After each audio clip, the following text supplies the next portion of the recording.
Ready to level up your leadership with a dash of improv and a whole lot of mindfulness? Tune in for some game-changing tips with Erin Deal. Raw, uncut, and unapologetic. Welcome to Men Talking Mindfulness. Hey everyone, welcome back to the Men Talking Mindfulness show. Today we've got Erin Deal in the house, and she's about to flip your leadership game upside down with a mix of improv and some serious mindset magic. Erin's all about helping stressed out leaders chill out, level up, and keep it fun. So get ready for a wild ride through improv, mindfulness, and some seriously cool leadership tips, as Will was saying before we hit record, for the leadership people or the leader people. So, Erin, welcome to the show, my friend. How are you? Thank you so much. I'm so excited to be here with all the people leaders, the leader people. And no, I already feel this. This is going to be mindful and fun. So let's do it. Let's do it. Exactly. And I'm already feeling embarrassed. So always great to feel embarrassed at the top of the show.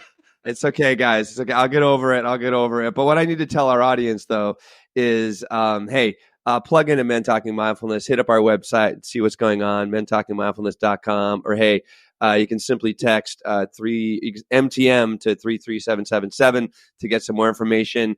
And one thing you're going to learn if you hit up our site, mentalkingmindfulness.com, is we have a 9-week meditation course coming up this fall. Actually, 2 of them.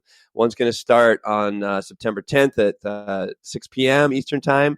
Each week we're going to meet. And the second one's going to kick off on October 6th, which is going to be 11 a.m. Eastern Time. And this course is to help you learn how to learn the practice of meditation, but also help you to get out of your way and arrive at the destination that you keep missing because you're not being more mindful, more calm, more peaceful, and just learning the practice of meditation. So what we do, beginning of the show, we're just going to do one breath, Erin. We're going to take one breath to help ground us into this moment. And then we're going to hear all the wonderful wisdom and all the things that, and talk to all leader people out there, and have a great show, right? So before we kick it off, right, before we blast off into leader people land, we're going to just do one breath. Exhale the breath all the way out. Let it go.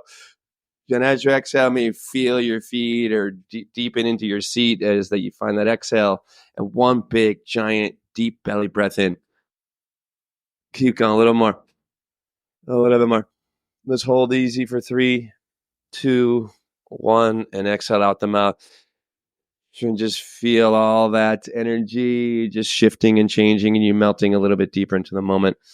And awesome. Erin, why don't we just start? Give us a little background, like, improv, leadership, like all the things that make you Erin Deal. Yes. Okay. First of all, I just love the energy here. I'm so here for it. And also, John was laughing right before we got into the breath work, and I was thinking, this is laughter yoga right now. We're doing laughter yoga, which is a thing. Yeah, it is. And I've done it.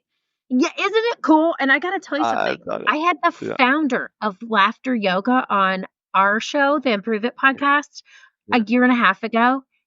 He was in India. It was I had COVID while I was recording with him, and I'll get into myself in just a moment, but this just made me think about that.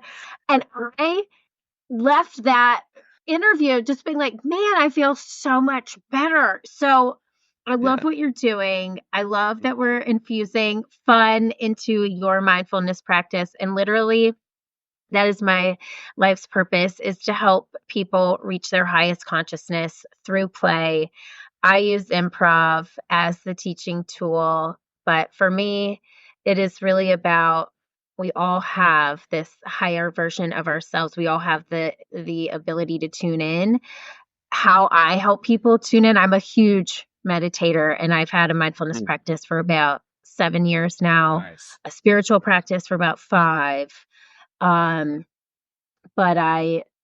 it was a spiritual awakening for me when I started using improv to help my life. And I used that experience to create Improve It, which is, we are a talent development company for the new generation of work. That's what we say. And a talent development, improv infused talent development company for the new generation of work. And so, yeah, we've been in business 10 years. I've been an improviser for over 15 years. Been on stages since I was 3, but I really feel like I'm at the point where I am getting out of my own way and I'm just the vessel. And there, I definitely lived some life in the ego for a little bit and am now really trying to stay in alignment and help as many people as possible just awaken themselves to themselves. How did you go? How did you make that leap, right? So you're doing improv and you've been on stage since 3, which makes me think I need to get my kids on stage because my little 3-year-old is a crack up. She's just full of energy. So getting her out there might be a release for her, an outlet. But like, how do you make that leap? Most people don't associate improv with leadership. How do you blend those two for the leader people, right? For the leader people. For the leader people. This is for all the leader people out there. No, that's a really good question. I'm trying to be as neutral as possible, all right? New leader people. Yes. Okay, anyway, sorry. Well, this is what we call in improv a callback. So we're going to probably, we're calling it back and it's a good thing. We're with you. We're with you on it. So, honestly, improv was, so I'd always been afraid of it. Honestly, I grew up with a script. I was, a dancer from the age of 3 on. I danced collegiately at Clemson University. I was in show choir and in, sketch comedy in high school. And like everything I did had a script and I would memorize it and then I would execute it and put my twist on it. Improv scared the living crap out of me. I honestly, it is. It's like, it is terrifying as a concept. But guess what? I have no clue what's going to come out of my mouth right now. And you have some planned questions, but this is all improv, right? And so we're doing it every day. When we label it, it gets this sort of bad rep. And so for me, it was going through my early career in my 20s, wanting to be a talk show host, honestly, failing miserably at that. And then discovering improv while working at a recruiting firm. And I was doing business development at a recruiting firm. I was terrified of it. Like it made my armpits sweat so much. I was voted class. Yes, like that, John. I'm trying all to keep the people leaders. Yes. It's 83 degrees up in here, folks. Relaxed. 83. Oh my God. Look at that. What the heck is happening? Oh, yeah. Okay. Well, we're already showing armpits. I'm here for that. I'm so here for that. So, but yeah, I mean, when you have sweaty pits and you're nervous, you're supposed to do the thing that scares you, right? So I told myself this is, exposure therapy. I'm going to keep going to improv class. Well, what happened when I started doing more improv was I started getting really good at my job, which I never thought I was going to do. I never, number one, thought I would be in business development at a recruiting firm. That was not the career trajectory I thought I was going to do. However, I started to realize, okay, well, improv is making me a better listener. It's helping me think more quickly on my feet. I have to be really present in my stage time and on stage and in my rehearsals. So I'm super present in this conversation. And so it really started to spill over into my professional life. And then that's when I made the connection. And I was very lucky because at the time, one of my clients was United Airlines at this recruiting firm. And I had a great relationship with her. We were out to dinner and I told her about this idea for Improve It. And she's like, let's pilot it, pun intended, to my team. And they first didn't pay me. They gave me feedback, which I was appreciative of. And then it led to several more sessions. And then they started hiring me. And so I knew that this work wasn't just me, that it was a team of amazing humans who wanted to help people through the love of the art form that has helped shape them. And so I have a team of 22. We started in Chicago, but we're literally all over the country. And I have a team in Chicago, New York, LA, Charlotte, North Carolina. I live in Charleston, South Carolina, but we travel everywhere and have had I have grown the most personally, professionally all of the things from this work. And I'm so grateful for it. There are days when, sometimes it's hard and it's not the easiest being an entrepreneur, but in those moments, just dig a little deeper because I do know it is my life's purpose. Awesome. Yeah. What are some of those things you learned along the way of like this self-development, like stepping into your out on your own and, leveraging improv as a tool for, leadership and transformation and being more present and, getting out of your way? Like, what are some things that you've learned or actually you see, people picking up, from the work that you're doing with them? Yeah, such a good question. And it's funny. I can tell you right off the gates. The first one is overcoming failure. One of the sayings that we use in improv is there are no mistakes, only gifts. So if something happens, as on stage, that's a mistake. It's not a mistake. You make it a part of the scene. And so, especially during the pandemic, this was my mantra. I was failing left and right. I mean, literally left and right. And it was what I call the season of my 3 Ps. I was perpetually pivoting. I mean, our business went through, improve it 1.0 to improve it 8.0 in a matter of a year because we were completely in person. We didn't have a digital leg to stand on. My second P was people pleasing, which I was just at the time trying to be everything to everyone. I was a new mom to this like miracle baby boy. My mom had almost died and had a stroke, but I was trying to give in those areas and then give it work to every single person that I could. So I realized through that, like I was failing from the people pleasing. And then the last was pain because I developed chronic pain from all of these sort of lessons. And so failure was a huge lesson for me to overcome. And I will say it just kept coming up and coming up and coming up. And so it became what I started to teach. They always say you teach what you need to learn. And so I'm pretty good at failing now. Like no one likes a bragger, but I'm pretty good at it. And I'll tell you, I've been able to work my way through that. And I have a methodology that I teach now that really helps people move on. And it's actually called Move On. And that has really transformed the way that I perceive setbacks. So that's one. I got more, but you tell me where you want me to keep going because I could keep going. That's a big one. Well, why don't we dive into one thing that I really enjoyed about your story, and I'm really curious about it, and one thing that our community really likes to attach to and understand on a personal level is you talked about chronic pain and people pleasing. Like, what did that look like? How did that show up? What was the experience like? As you move through that. Like, man, I'm so curious. I mean, thanks for that question. Well, I will tell you, the universe will just continuously give you lessons and will continuously give you things. And if you don't learn the lesson, it'll just keep coming up and coming up and coming up. Right. Mm-hmm. So, and I have done so much inner work on this, and I know the audience listening, for me, I don't know how many chronic people pleasers we have out there, but I am a recovering people pleaser and just will always be in recovery because yes, it is the pattern that I just, my neurotransmitters are like, oh, gotta go back here. Can't, it just happens.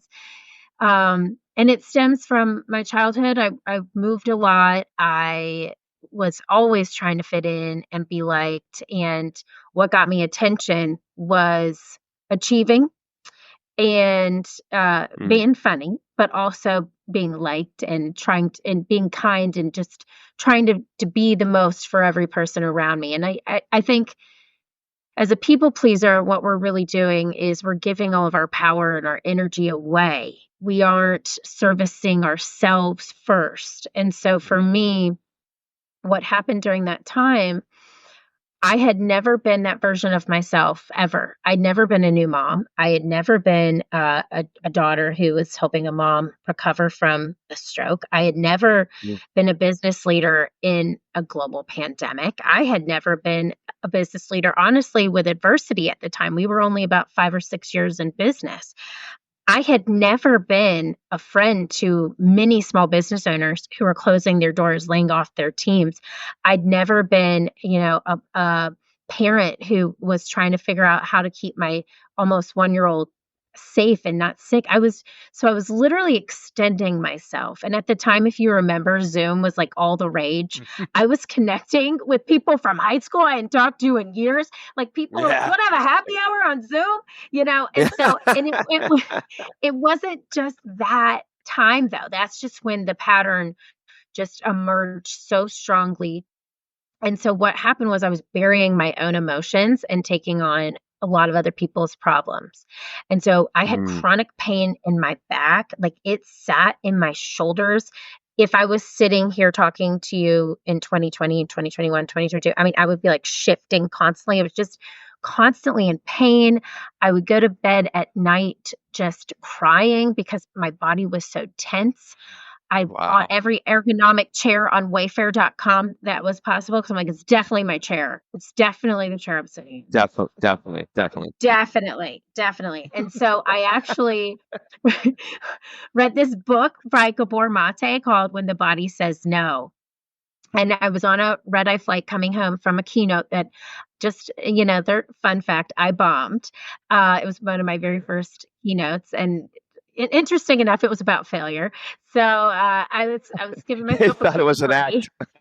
Yeah, they're like, this is an act. She's just bombing up here for fun. This is a experiment. No, it was real life. And sorry.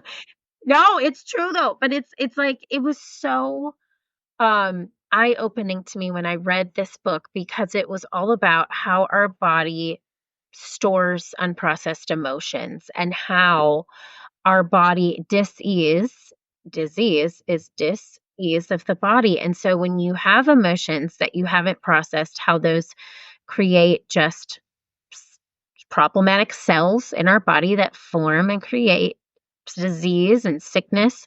And so I started really understanding that mind-body connection. And that's when I started doing a lot of my inner work. And these 3 Ps came to life. And I realized that I had unprioritized my life correctly, or I had prioritized my life incorrectly, is the right way to say that. I was literally putting myself at the bottom of every list. And I was angry for a lot of the things that had happened in the 5 years leading up to that experience. I had held it all in for the sake of other people, and it ate me up. It literally, their pain became my pain, and my pain was just sitting there waiting for me to deal with it. And so I truly believe that when our body is telling us something, when it's screaming at us, we've missed the whispers. And if we pay attention to the whispers, then we can allow ourselves to actually process what we need to go through to mitigate the pain that might come following. But it was a really eye-opening experience. And I have another one that happened after that. I'm just going to stop blabbing because it was like the universe saw me see myself in this self-healing journey, heal myself. I actually wrote the transcript for the book that I wrote that was launched in February in a very healed space. And then I guess I really didn't learn the lesson because another one came. Well, we'll talk about that here in a second. And, I know you said you wrote about it in your book. I just want to put a quick plug out for you. Your book is I See You, and we'll talk about why you wrote that and kind of what you hope your audience is going to get out of that here in a bit. But 2 things kind of bubbled up to my mind when you were just talking. One, the self-care piece. You put yourself last. And I want to talk about why self-care is so important, not just for you as a person, which we all know it is, but it's also essential for being that kick-ass leader person, for the leader people. Leader person, leader people. We're creating a new term here, guys. We're creating a new term, leader people. So that's one piece. But then, and if I need to ask this again here in a second, I will, but because I'm kind of overloading you here. But you talked a lot about basically taking on other people's feelings, which is empathy, right? Empathic distress. Yeah. But when you get really deep, you talk about radical empathy in leadership. So how do you use radical empathy without that, what did you call it, Will? Radical distress, radical... empathic distress is when you're like kind of, when you drop down in the hole that somebody's already in and you're taking in all their feelings. Empathic distress, yeah. Right. So there you go. So 2.5 questions for you, and if you need me to go back and ask them. Yeah. Yes. No, I love these. I love empathic distress. I love all, I mean, I don't love empathic distress, but I love that term because it's such a perfect way to describe that. But I'll start with why myself was at the bottom of that list, because truly, I thought that rest was something that I thought if I wasn't busy, that I was lazy. I thought rest was unproductive. I never saw rest as a priority in my life. So that was number one. And then what happened was I had to really understand why giving to me first mattered so much. So y'all are spiritual, right? I can take you through a little journey. Okay. All right. So here's a story that I feel called to tell, and hopefully this will help somebody listening here today. I was really, really low when I was going through this pain. Pain does something to you where you're just like, you get a low vibration, right? And I was in such a low vibe to a point. Not only did my upper back hurt really bad, I had thrown out my lower back. My husband found me laying in the bathroom, crying one day, screaming, "I'm broken. I am broken." And I hit a really low, and it was almost like a healing cocoon. I'm a very social human. I didn't really want to do anything. I didn't want to see anyone. I wanted to just be in my own space and really listen to what guidance was coming towards me. Interesting enough, I had a Facebook message sent to me from a family member on my husband's side, and I showed this message to my father-in-law, and I said, well, hey, we'll call her Susan. I said, Susan reached out to me on Facebook, and he goes, well, that's not possible. Susan died 2 years ago. Whoa. So I sat with that, and something called me to go into a meditation, and through the meditation, not only did Susan appear, but Susan's sister appeared, who was another loved one in my extended family. And we'll call her Sally, just protecting my family's names here. Sally had taken her own life. Oh my goodness. Many years ago. And why she did that was because she never gave to herself. She gave it all to her kids. She took care of everyone but herself last, right? And she said to me, and this was after I had been doing my own healing work, I'm going to help you heal.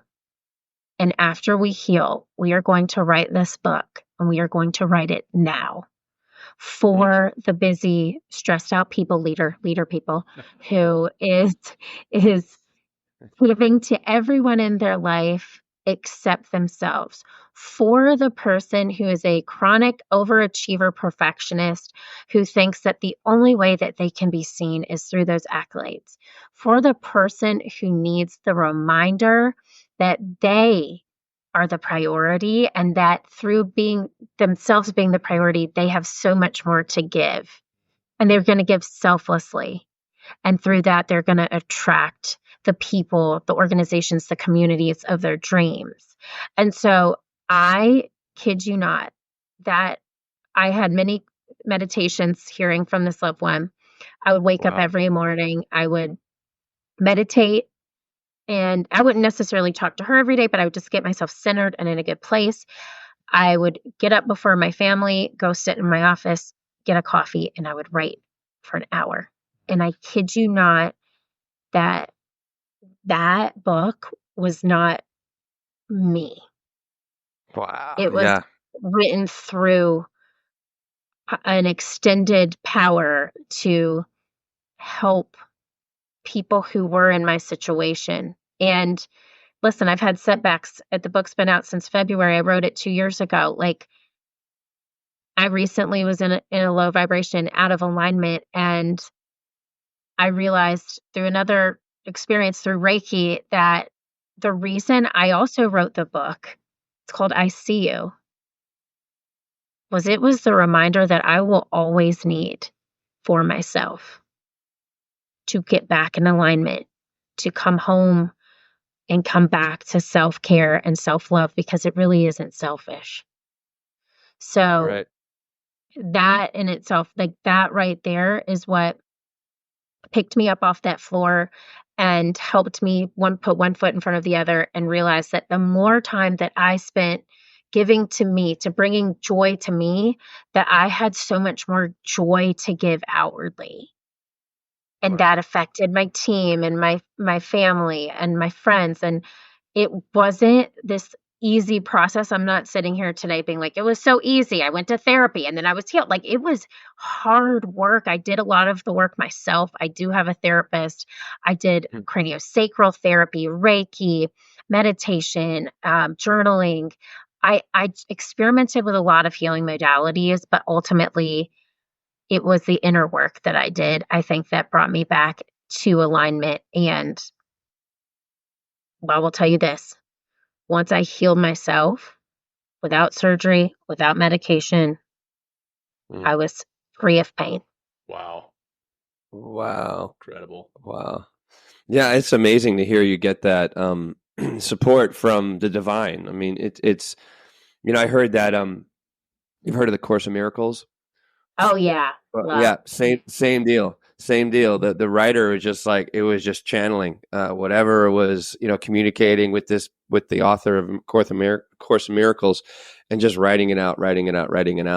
And here you are having the same experience, and it sounds like a very spiritual book, especially like what you're actually, I see you, and what you're putting into the book it's moving, and like improv and waking up to yourself and being more mindful is like an energetic and spiritual experience, because you really begin to understand yourself, right? Because you got to see yourself, and then to get that deeper understanding. And then it must be such a gift to know, that you're connected to something greater than yourself. That's what really keeps John and I flowing together with this show, because we have a wonderful community that we're connecting to, that's continually connecting with us. And it's just like this ongoing, like, give and receive kind of experience that, has its own divine nature that John, I think it's like the unity of the two of us, me and you, John, like, we create this higher vibration that, attracts, and kind of tells us where to go sometimes. It's beautiful. I'm so thank you for sharing that with us. It's really nice. Yes. And congrats to you both. That is huge. And I am, it's so wonderful you said the give and receive. Like, you're putting so much work into this show and giving to your community, and they're receiving it, but you receive that love right back when you hear from them and how it's impacted your life. Yeah. Big time. Love it. It's so energizing for the body, but also for the soul. So for our audience out there, for our community, rather, thank you. And we're not going to wrap up the show there. Don't worry. No. But I want to come back to that radical empathy, right? And how do we keep from getting into that empathetic distress? Empathic distress. Man, why do I? That's okay. Sorry, John. That's okay. I got you, John. I got you. I can't talk about leaders properly, but I can fucking talk about empathy. Okay. Yeah. Empathetic distress. People, leaders, listen up. Okay. Leader people. Okay, so I got deep in my story there, but I meant to circle back to this one. I will tell you, there's a part of the book that I define vibes, right? So I call it, if your vibes, if you imagine VIBES, you're a very important believer in energetic significance. Okay. Wow. And so I like it. Thank you. And truly, what I mean when I say vibes is you believe that energy is currency. And so when you are in a situation as an empath, which I feel like we all are on this show and everyone listening is on this show because we care about people and we are leader peoples and we want to make the world a better place. It doesn't stop being funny. It doesn't stop. It doesn't stop. But it's also so beautiful because we care so much. A lot of times we take on the energy of other people, right? Right. I am let me just say this. I got a couple of people in my life going through it right now, and I think about them and then my energy shifts. And I'm like, no, I can't do that. I have to hold a higher consciousness so I can be helpful to the greater collective. And hopefully when such and such gets out of this, they'll be able to be a vibrational match as well. They're just not there right now. So I talk about something called protecting your vibes. And it's almost as if you're going into a conversation with somebody who is going through some type of situation, whether it's a divorce, whether it's depression, whether it's a mental illness, whatever it might be.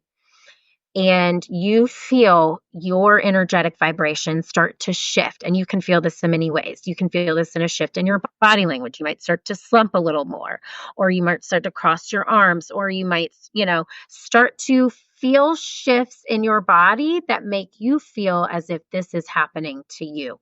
That's what happens to me when I'm super empathic. I just start to feel like, oh my gosh, this is happening to her. It's happening to me. So what I do is I imagine myself putting on this giant cape. And I always encourage people to make the cape whatever your favorite color is. And my life color is teal. So I got on this teal cape. Yes, she's a good lady. She's a good lady. And so you put the teal cape on. She puts on her teal cape, and she can't feel your vibes. But what you're telling yourself, you're setting an intention that this cape is signifying that I am protecting myself. It's almost like a shield of energy, and I'm wearing this cloak. And when I wrap myself in this cloak, I am protecting my own energy. And what you're doing in that moment is really just signaling the universe that you are here to help heal this person or to be a resource or an ear, but you're not here to take it on. And this happens in one-on-one conversations. If you're largely empathic and you're listening and you're a facilitator or a speaker, I go in rooms of hundreds of people and I can get myself out of alignment pretty quickly by not protecting myself. So I always, before I walk into a room, just do sort of an energetic moment in a bathroom. I always power pose, and then I wrap myself with this teal cloak. It says Energy You on the back. That's how I picture it. And I just wrap myself in it, and I walk in and I just ask, please help me hold my own energy, channel whatever is supposed to come through for this audience here today. Help me hold space for them, but not take it on. Yeah. And it really has helped me a lot. I don't remember to do it every time. And at those times, I got to tell you, I was on the road a lot in February and March. That was when the book launched, and I was just doing a ton of talks, and my pain came right back. Oh, wow. Wow. There you go. Exactly where it was. And I realized I was just trying to be everything to everyone, doing too much. And I had taken on a lot of the energy that I felt in those rooms. Oh, wow. Yeah. And one thing, I have a intuitive coach, actually. And one thing he told me was, this sounds silly, but after your event, before you go to bed, take a shower and physically say, as you're in the shower, I am releasing the energy of this day. I am releasing any energy that is not mine. Because he does the same thing. He's coaching clients all day. And so there's a lot to unpack with him. So he does it too. Or he's like, if you can't take a shower after you talk or speak to a room, go wash your hands and clear the energy. Rinse the energy off. Yeah. I love it. So, yeah, those two things have been really helpful as well. Yeah. Well, awesome. Let's since we're kind of talking about the cape, right? And we all kind of envision superheroes. In your write-up and what we've done, the research that we've done on you, you talk about maximizing energy, which kind of sounds like a superhero skill. What's one go-to method that you could share with our audience, with our community, to keep that energy flowing? Especially, like you said, you're that people pleaser, and in being a people pleaser, you want to be perfect at everything. We actually had an episode last week on perfection and the perfection trap. But in being that people pleaser, you also want to do so many things. So you're juggling these balls, spinning these plates, whatever you want to call it. How do you keep that energy flowing when you've got all these things going on? Oh, that is a great question. And I got to tell you, I'm sitting here just thinking, which exercise do I want to take you through? Because I have a few. I really do. Great. And one of them that is not in the book, which is sort of new to me, is something I created called the 4 Ps that I'd love to share with you and your peeps, because this helps me a lot, especially if I need to have some type of decision-making clarity, and should I give energy to this project, or should I give energy to this event, right? So for me, a lot of distress comes when people ask me to do things that aren't super aligned with what we do, or they ask me to do it at a very discounted rate or for free. As a speaker, sometimes that happens. You know what I'm talking about. So I created a 4 Ps process for that. And this can be interchanged socially as well. So if you feel like you're saying yes to a lot of networking events, or you're committing to too many things with family and friends and you're not giving space for you, this list can also be condensed for that. So it's called the 4 Ps, right? So you're like, should I give energy to this situation? The first is, does it bring me peace? I love acronyms and like alliteration. So this is number one. So you had 3 Ps before. Okay. Now we're on to the 4 Ps. Now we have 4 Ps. This is the 4 Ps for decision-making clarity. Okay. 4 Ps for decision-making clarity, but it's peace. Does it bring me peace? If the answer is no, you're automatically not going to do it, right? Like, it's just a no. If it's a yes, or maybe, you go to step 2, which, does it align with my if it's a working event, am I getting paid fairly?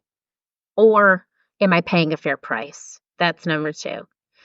And then number 3, if the answer is yes, you go to your priorities. Does it align with my priorities? And knowing those priorities is a whole other conversation, but most people know their priorities, right?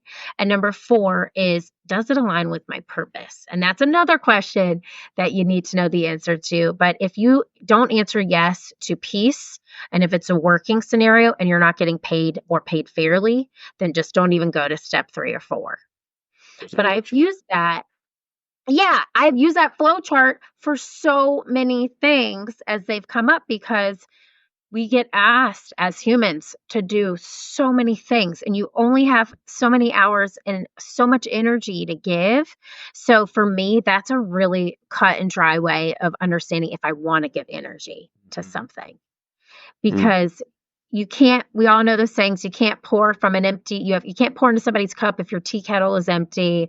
Put on your own oxygen mask first. Those are very cliche, but like, I've said yes to a lot of commitments where, number 1, I knew in my gut I shouldn't have done it. Like, my gut was screaming, I didn't listen to the piece. Because when you're like, okay, do I want to do this? And you get a little ping. It's like, yeah, that feels good, or oh, that feels awkward. Oh, yeah. If you lean into the awkward, there's probably a reason. And then you go to the next step. If there is awkward, you're like, well, maybe I could do this. And then the person is like, well, I can only pay you half price. Well, that doesn't feel good. And that's taking away an opportunity from a client that I know will value my worth. Right. And so that has really helped me maintain my energy and give energy to the right things, because we could join 800 associations. We could go all over the place talking and doing our work. And I want to serve as many people as possible, but I don't want to do that at the compromise of my peace and mental health. Yeah. And you could throw some of the other P's that you had in there before, the people pleasing. Are you doing this just to be a people pleaser? And obviously if you are, then that's not going to feel like you're at peace, but it's it's very easy to fall into that trap, and you start to justify it too. You're like, well, if I do this event, maybe there'll be somebody in the crowd that wants to see me, who's going to pay me, and more often that doesn't happen. But yeah, it's oh my gosh, it's now 90 degrees up in here. I don't know why. Yeah. So it's armpit check, armpit wellness check. Yeah. I'm good. Look at I'm good. See, I'm sweating, man. I'm dying. Yes. Well, let's use one of the other P's. Well, we're not going to really pivot, but we're going to. So I love that you talked about how it's necessary to understand where you're putting your energy. Like that's very important. And it's a great question. Like, does this bring me peace, or does this like sit with me and who I am and where I want to go and things I want to do? Like, great first question to ask, because if it doesn't, like, the whole thing can just turn into a train wreck because you're compromising, yourself in that regard. And again, putting the mask on first. And this is a great like mask on first kind of recipe that you laid out. So thank you for that. But what about boosting your energy? Like a lot of people, especially, can get low energy as I don't know what kind of work people are doing out there, especially leader people, maybe you're not, but what can we do in that regard to boost our energy? Like we're kind of feeling a little sluggish or whatever, or we just want to kind of shift our mindset in some ways. Like what are things we can do to boost our energy?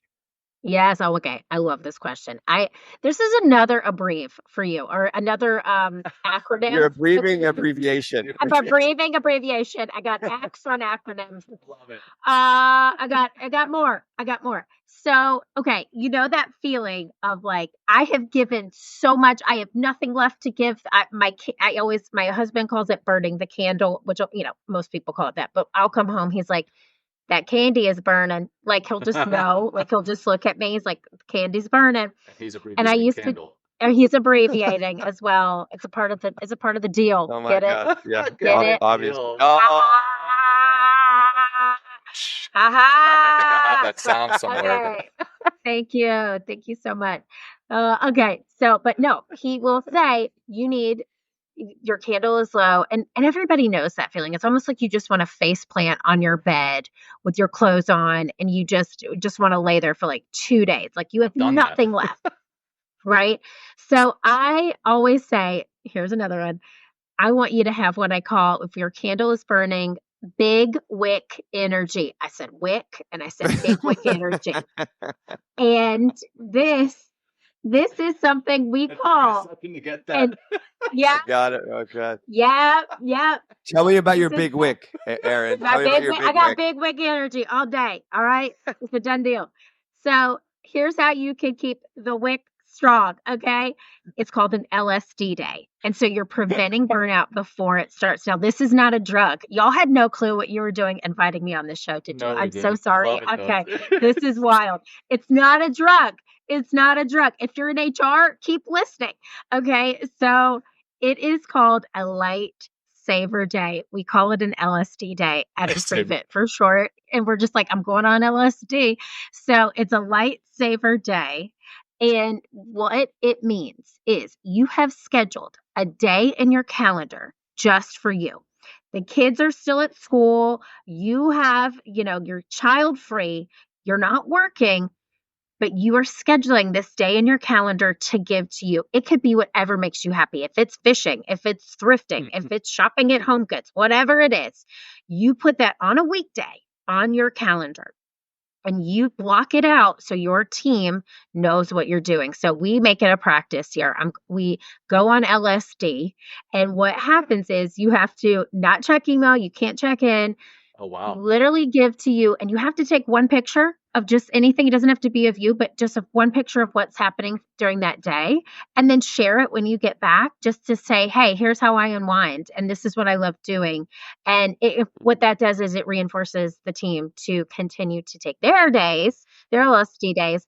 And so that practice was really big for us in 2023 and 2022 because we had an open vacation policy at the time. People weren't really taking vacation. We made it mandatory that you need to take one LSD day a month at a minimum. And that has really been a great asset in terms of making people feel like it's important to give to yourself, taking time outside of work to do things you love, sharing that, communicating it, and just creating that ripple effect so other people remember to do it too. Beautiful. And that big wick energy will stay strong. I'm feeling that big wick. That's keep that wick strong. It's a big wick. It's a big wick. Big wick energy. I want to make sure. So it was light saver, SAV, like as in Victor. Because at first, when you said it, I thought you said lightsaber. Exactly. Yeah, it's not Star Wars. No, saver. Yes. Spaceballs. I see your Schwartz is as big as mine. I was going to say that. See your Schwartz. What happened to this show? Oh, right. What happened to this show? We got off the rails. We derailed it. It happened, and it's great. It's magical. This is magic. It is that lightsaber day. You mentioned, hey, these are weekdays. The kids are at school, and as a parent myself, and my wife's obviously a parent as well.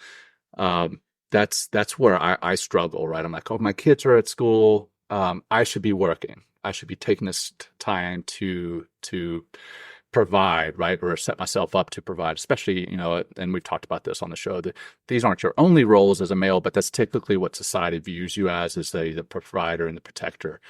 But let's talk about two more P's, parenthood and perspective. Like how does...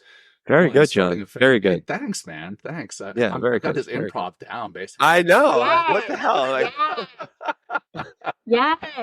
So that parenthood and perspective, becoming or rather starting a family, that's a game changer. So how did becoming a parent for you kind of, one, how do you use improv as a parent? And then two, how did that shake up your view on leadership? And, seeing all these leader people who are also parents. Yes. Okay. Oh my God. I love this question. I have more P's. I have so many more P's, but I also want to just say something interesting because when you said the kids are at school, I feel like I should be providing or working and providing. Yeah. That is exactly what my husband would think. And I think, what I think? I'm like, okay, the kids are at school. I just have one kid. So Jackson's at school and I know he's going to get off early. And instead of letting him go to after school, I should go pick him up. Like I have guilt that he's at school and I am not working or I'm not doing something to develop him or help him. Like mine is more guilt that I'm not working. So I should be with him.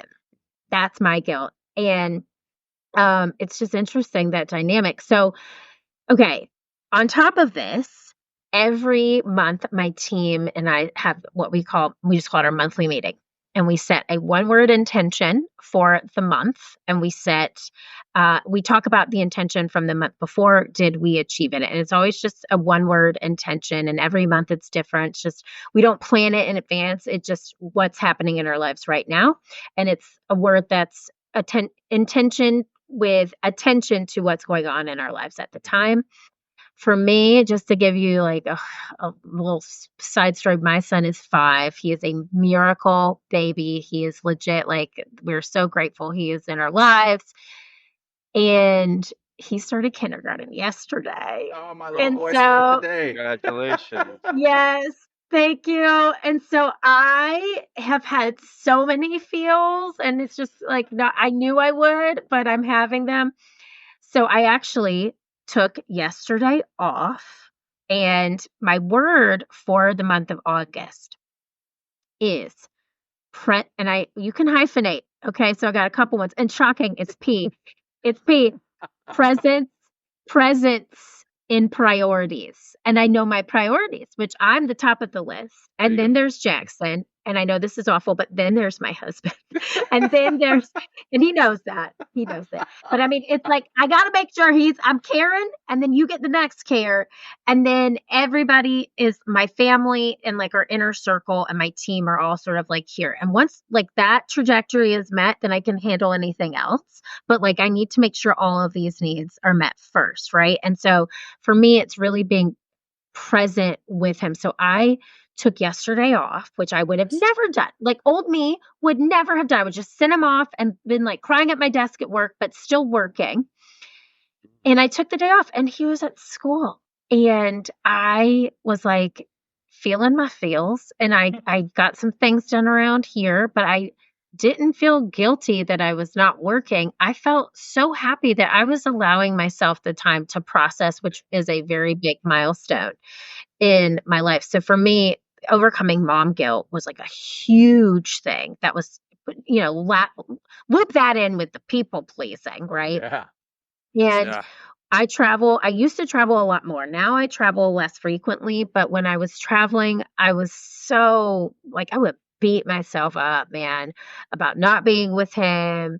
And then as a working parent, working mom, for me, it was really hard because like, I love what I do so much. And I think I'm a better mom because I work, but I also missed him and wanted to be with him.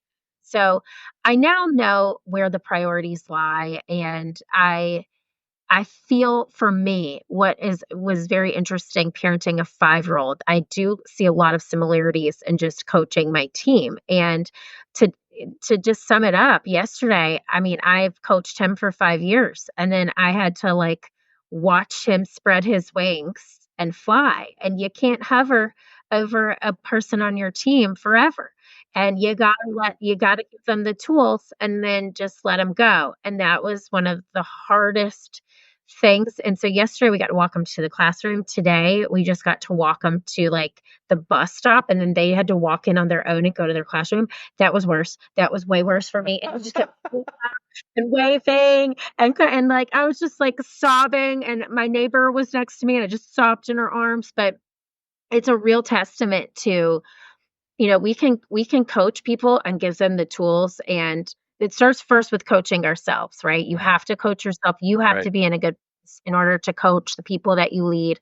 And then you have to give them the tools and then step back. And that right there, like leading into my intention too, of just being present with my priorities. I was present for all of. There you go. And I just went through the same thing this morning. My little boy's 5 as well, and he started this morning. And I wasn't able to drop him off, but my wife did, and she took pictures. And my oldest daughter is 7, so she started 2nd grade. And the two of them walked into school together, and my oldest daughter is so excited to walk my little boy into school. So she, like yesterday, she's like, I can't wait to take, I don't like to mention my kids' names, but I can't wait to take him into class.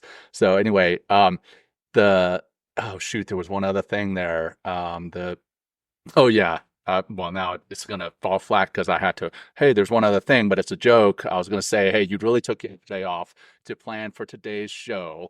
Yes. Yes. Exactly. Prioritization. Well, it was my priorities, my presence. That's right. Without yesterday, I would not have this energy. Yeah, the power. Mm-hmm. Yeah. Lots of people leave. Lots of peas. Just call this episode "The Power of Peas." Okay, For real. What is it about? Yeah, what is it? Intrigue there. What is it? What is it?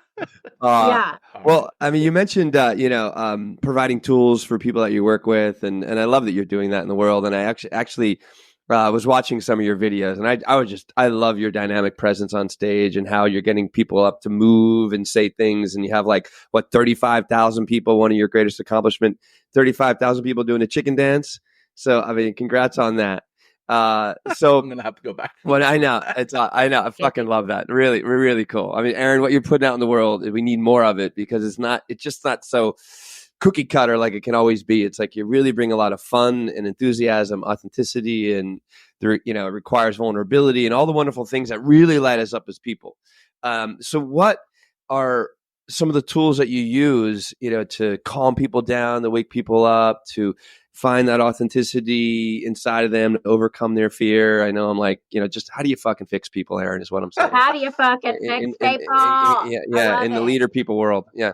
In the later people. How do I fucking fix the later people? Well, okay. That's more alliteration right there. That's more alliteration. So I have so many tools. Like, I don't even know where to start, but I can say this. Here's how I narrow them down. I can try to narrow or the it down. core ones. Yeah, go for it. The core ones.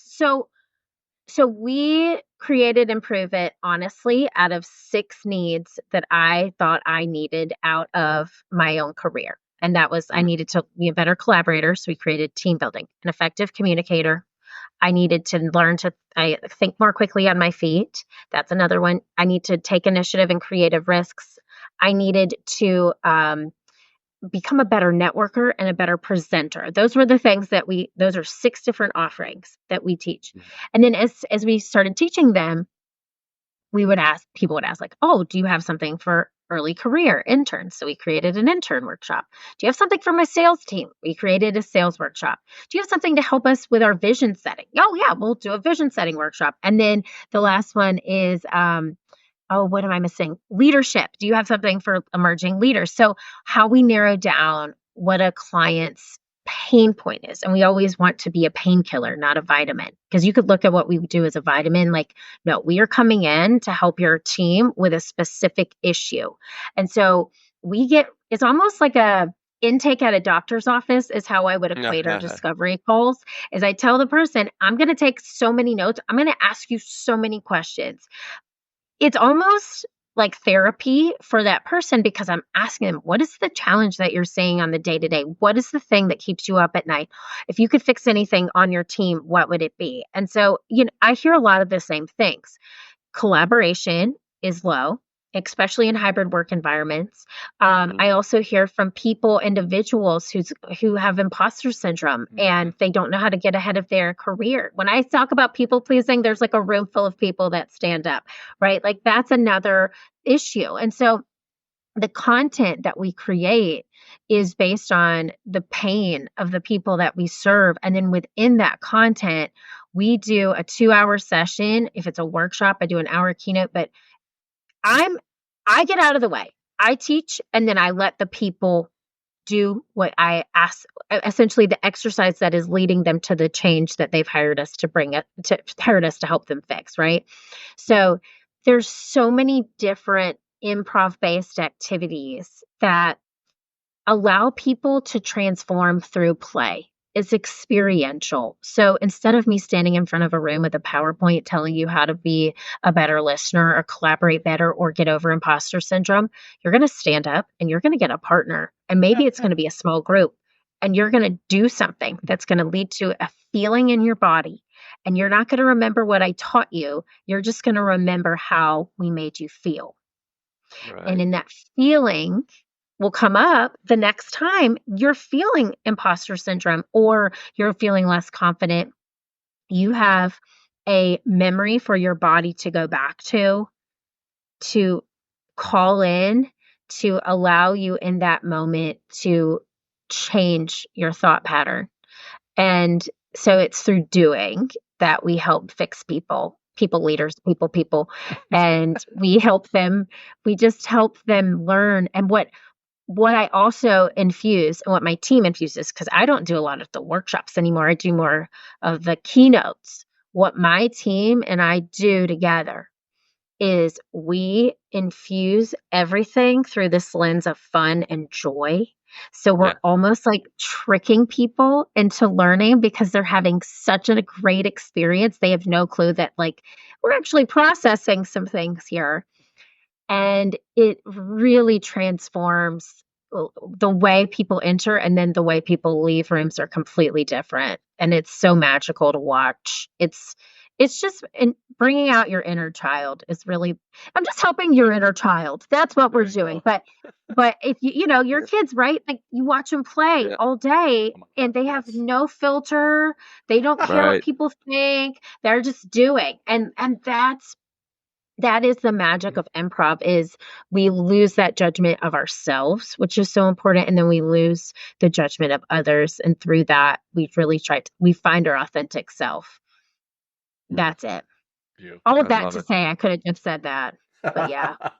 No, well, I mean, I love the experiential aspect. I mean, it's so important for people, instead of just listening and trying to receive information, from a PowerPoint like you're talking about, to get up, do something, feel, right? That's it. Like, we're feeling beings, and we have those feelings. We can, maybe begin to process them in a new way, or just kind of, observe them and then work through them. I mean, it's just, that's like, I'm a big fan of experiential learning, because it's really the best way to learn. It also John. Totally levels the hierarchy. Like, if you go into teaching class, and you've got, the president of the company, the vice president, the CEO, and then you've got like the mail boy. But when they all stand up and do the chicken or whatever it was, hey, chicken that levels it real quick, right? It's like taking, in the military, sometimes we have meetings and we're like, hey, we don't actually do this, but we're like, hey, let's take rank off and level the playing field. But that's like, that's doing it right there for the corporate. Yes. So I love you said that.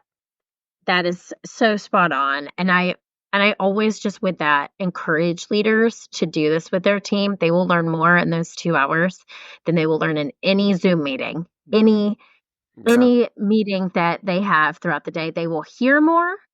They will get actual feedback from the people, and then their team will not only react because you're putting yourself in a vulnerable place, but they'll connect with you on a deeper level.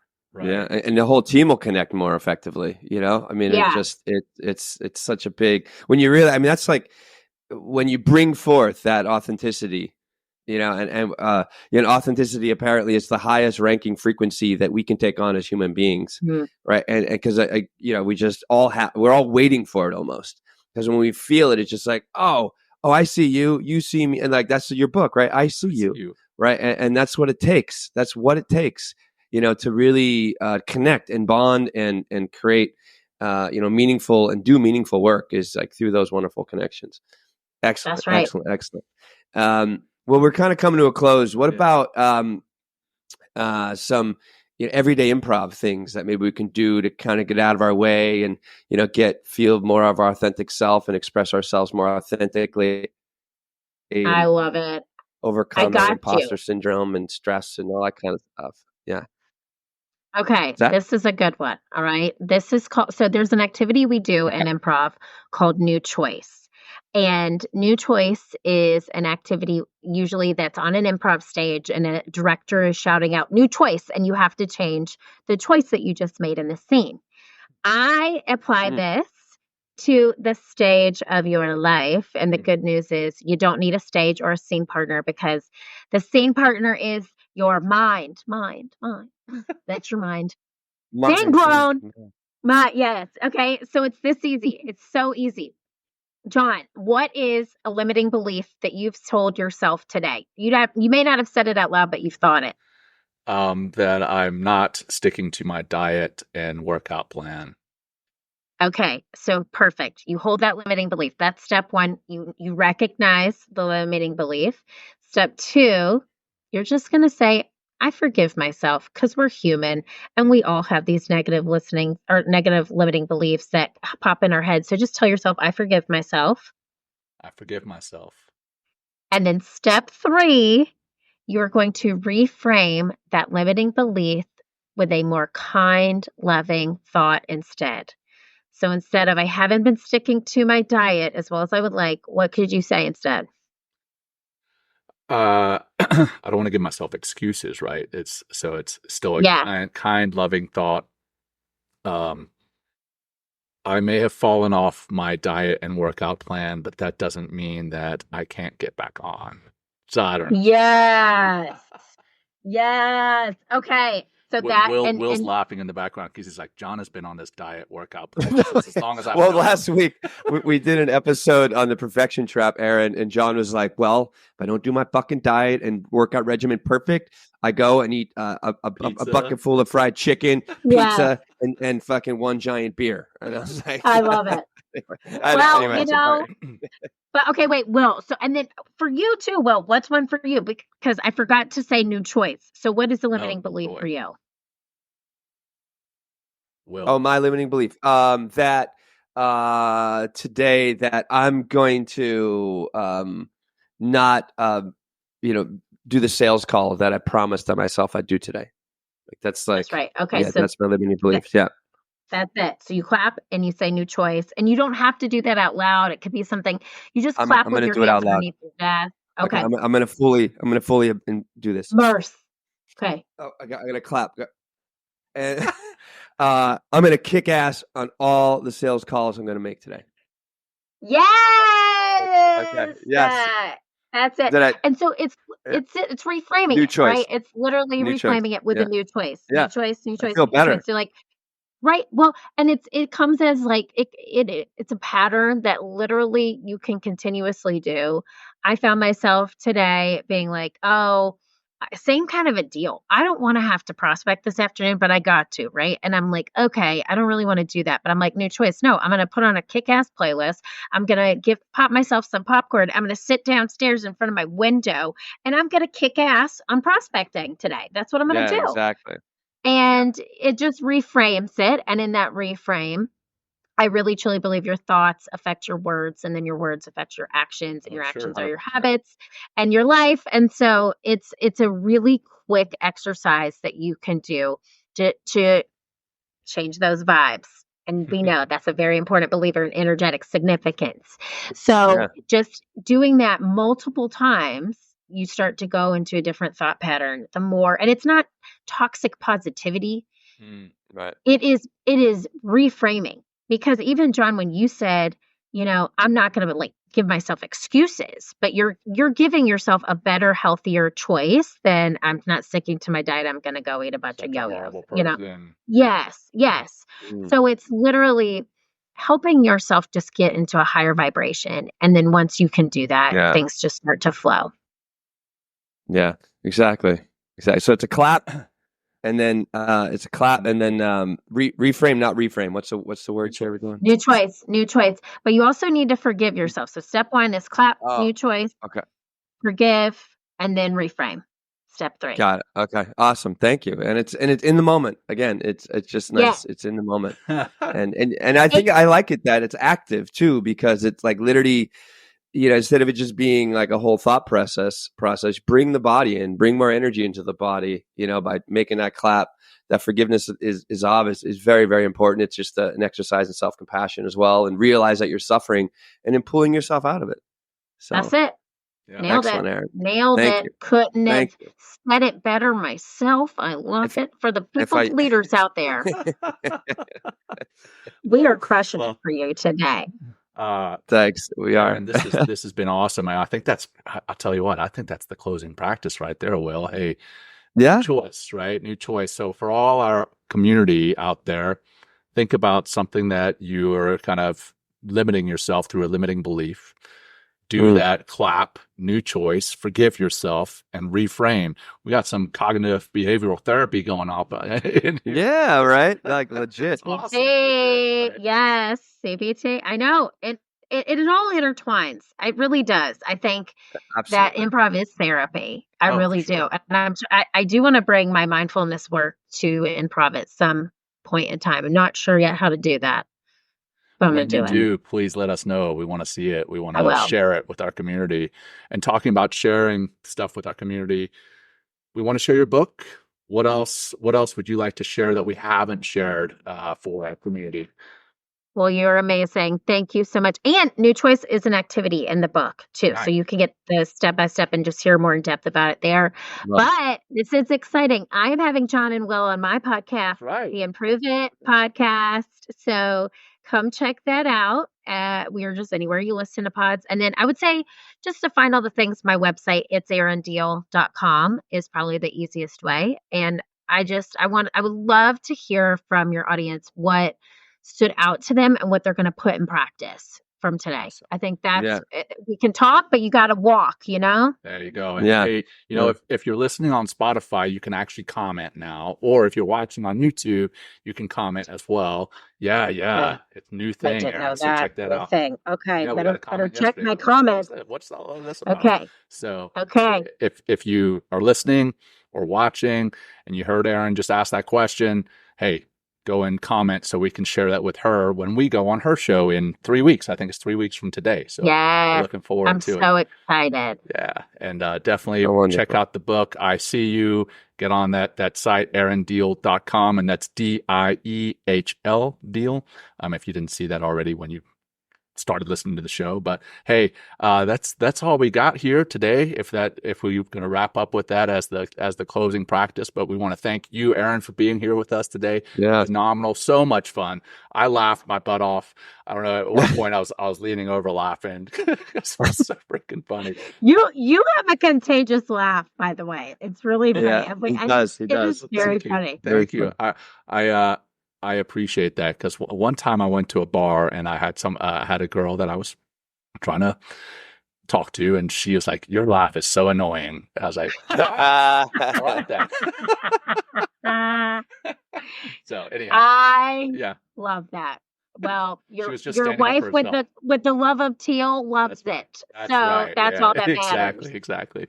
So, hey, thanks, Erin. Been a blast. And for our community, for our audience, thank you for tuning in. Thank you for listening. Thank you for watching. Thank you for sharing what it is we do and what Erin's doing.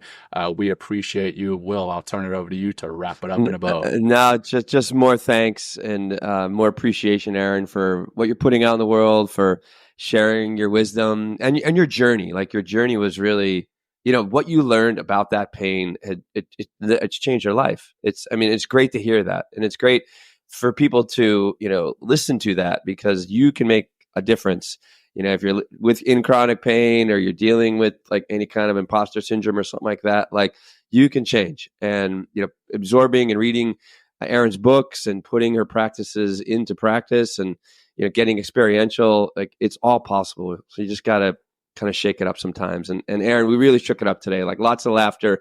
I never used so many fucking P's in my life, and now I'm never going to, look at any, P as like, I'm going to always be laughing every time I say a P word, or maybe every time I actually go pee, I'll be like, God damn, dude. There's so many show titles available to you, and the piece, the fucking piece. Just call it that. I think we're going to call it the Big Wick Energy. Yeah, the Big Wick energy. Yeah. Get to your Big Wick energy. So good. Well, thank you. And I love what can I say this? I love what you both are doing, and I'm so grateful that you exist. And I'm gonna have my husband tune into the show. Please. I really appreciate what you put out and the energy that you're bringing to the greater collective here, because it's really important to talk about things that you're bringing up on this show, because a lot of men don't. And I think that holding in is what leads to dis-ease and chronic pain. So kudos to you both for helping the greater collective, being awesome, vulnerable humans. I can't wait to have you on the Improve It podcast. Thank you Truly. So much, Erin. It's been a pleasure. Awesome. Yeah. For you and for our audience. Until next time, take care. Peace. Thank you, everybody. Thank you, Erin. Thank you for joining us today. We hope you walk away with some new tools and insights to guide you on your life journey. New episodes are being published every week, so please join us again for some meaningful discussion. For more information, please check out mentalkingmindfulness.com.